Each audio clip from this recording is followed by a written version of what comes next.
আসসালামু আলাইকুম, welcome to my channel let's cooking আমি ফুডে আপনাদের সবাইকে স্বাগতম জানিয়ে নতুন একটা এগ রোল রেসিপি নিয়ে চলে আসছি। এই রেসিপিটা এতটাই খেতে সুস্বাদু বন্ধুরা, যাকে খাওয়াবেন সে বারবার অনুরোধ করবে, একবার না বারবার বানিয়ে খাওয়াতে ইচ্ছে হবে। আর ঘরে থাকা সামান্য উপকরণ দিয়েই ঝটপট বানিয়ে নেওয়া যাবে, যেটা সকালে বাচ্চাদের টিফিনেও দিতে খুব সুবিধা হবে। তো চলুন দেখে নেওয়া যাক পুরো রেসিপিটা। আশা করছি সবাই সাথেই থাকবেন পুরো রেসিপিতে। আটাটাকে আমি অফ ক্যামেরায় আগে মথে নিয়েছি। এখন আমি একটু আটা দিয়ে বেলে নিব। এখানে কিন্তু কোনো প্রকারের তেল দেওয়ার কোনো দরকার নেই। তো পরোটাটাকে আমি এভাবে একটু বড় করে বেলে নিব। সামান্য পরিমাণ আটা দিবেন বন্ধুরা, আর এরকম করে একটু গোল করে আমি এটাকে বেলে নিব। তো দেখুন বন্ধুরা, এভাবে আমি গোল করে বেলে নিয়েছি এবং প্রত্যেকটা পরোটা আমি এভাবেই বেলে নিয়েছি।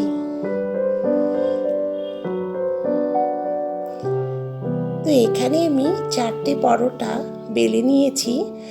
এখন আমি আগে থেকেই 2টো ডিম সিদ্ধ করে নিয়েছিলাম এবং ডিমগুলোকে আমি একটু কুচি কুচি করে কেটে নিব। আমার চ্যানেলে যারা নতুন বন্ধুরা, তারা কিন্তু অবশ্যই একটি লাইক দিয়ে দেখা শুরু করবেন এবং রেসিপিটা যদি ভালো লাগে অবশ্যই পরিবার এবং বন্ধুদের মাঝে বেশি বেশি করে শেয়ার করে দিবেন।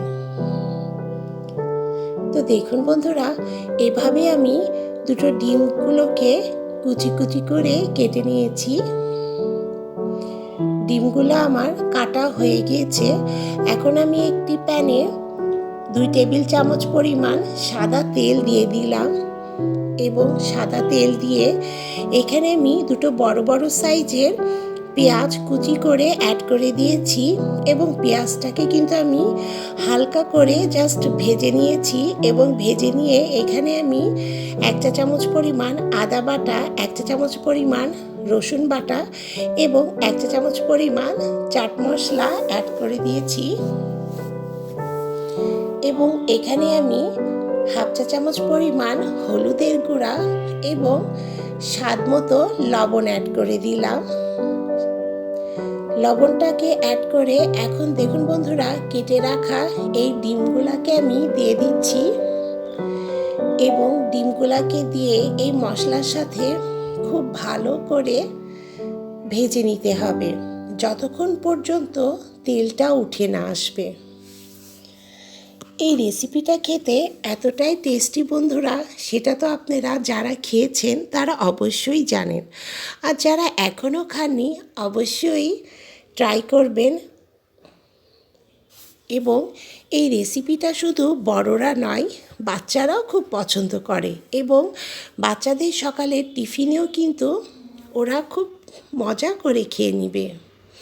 এখানে আমি 1 চা চামচ পরিমাণ গরম মশলা গুঁড়া অ্যাড করে দিয়েছি এবং দেখুন বন্ধুরা, আমার এই ডিমটা কিন্তু প্রায় হয়ে এসেছে। তেলটা আমার উঠে এসেছে। এখন একটি প্লেটে আমি ঢেলে নিব।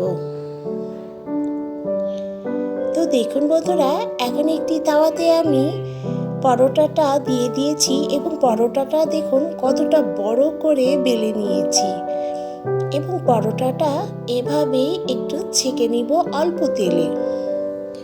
তো আমার চ্যানেলে যারা নতুন বন্ধুরা, তারা কিন্তু অবশ্যই সাবস্ক্রাইব করে পাশের বেল আইকনটি প্রেস করতে একদম ভুলবেন না, তাহলে নতুন নতুন রেসিপি নোটিফিকেশন আপনার কাছে আগে পৌঁছে যাবে।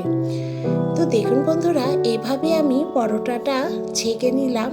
এখন আমি তাওয়াতে একটি ডিমের আধা পরিমাণ ডিম আমি ঢেলে দিলাম এবং ডিমটাকে আমি একটু বড় করে পাতলা করে নিয়েছি। আমি কিন্তু ডিমটা উল্টাইনি, এর উপরেই এই পরোটাটা দিয়ে দিলাম। এখন আমি পরোটাটা দিয়ে এবার আরেক সাইড উল্টে দিব। এখন আমি আরেকটি সাইড উল্টিয়ে দিলাম।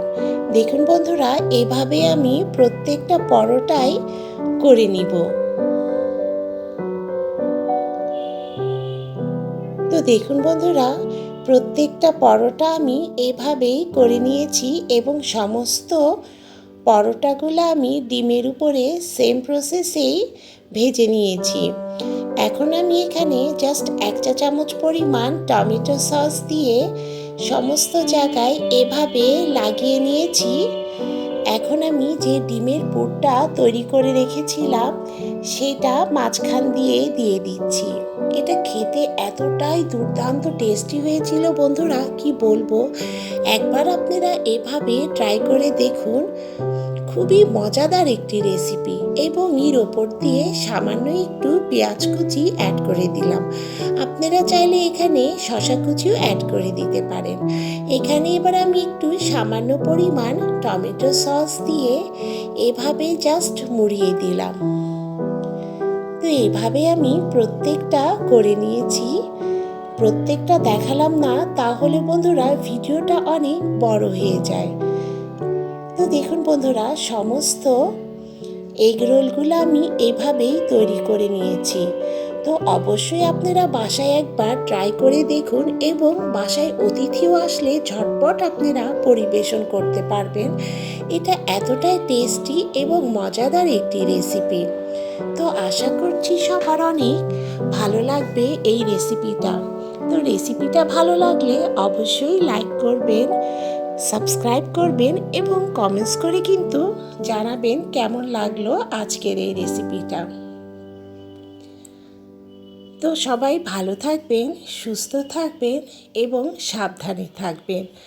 তো আজকের মতো এই পর্যায়ে আল্লাহ হাফেজ।